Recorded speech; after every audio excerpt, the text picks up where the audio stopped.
భాస్వరానికి కదిలే లక్షణము, మొక్కలో ఎగబాకే గుణం అనేది చాలా తక్కువగా ఉంటుంది, నిలకడగా ఉంటుంది అనమాట అది. కాబట్టి దాన్ని పైపాటుకు తర్వాత ఎప్పుడు కూడా వేసుకోవద్దు, మొక్కకు అందే లక్షణం తగ్గుతుంది.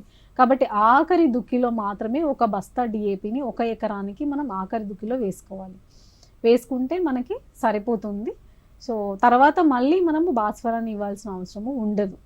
ఈ ఈ ఎరువులు ఏవైతే ఉన్నాయో, ఇప్పుడు మీరు అన్నారు మోతాదుకు మించి వాడొచ్చా అని చెప్పి, మోతాదుకు మించి ఏ ఎరువుల్ని కూడా మనం వాడకూడదు. ఎందుకు అనంటే మనకి భూమిలో గనక నార్మల్గా సాధారణంగా చూసుకున్నట్లయితే నత్రజని లభ్యత అనేది మధ్యస్థం, తక్కువ నుంచి మధ్యస్థ స్థాయిలో ఉంది. భాస్వరం లభ్యత చూసుకుంటే మధ్యస్థం నుంచి అధిక స్థాయిలో ఉంది. కాకపోతే ఏంటిది అనంటే అది లభ్యమయ్యే గుణాన్ని తక్కువ కలిగి ఉంటుంది. కాబట్టి దాన్ని లభ్యమయ్యే ఫామ్లోకి మనం తీసుకురావాలి భాస్వరాన్ని.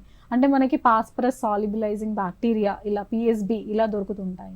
సో వాటిని మనం యాడ్ చేసుకుంటే, నేలకి యాడ్ చేస్తే లభ్యం అవ్వని స్థాయిలో ఉన్న భాస్వరం ఏదైతే ఉందో లభ్యం అయ్యే విధంగా మారి అది మొక్కకు లభ్యం అవుతుంది అన్నమాట.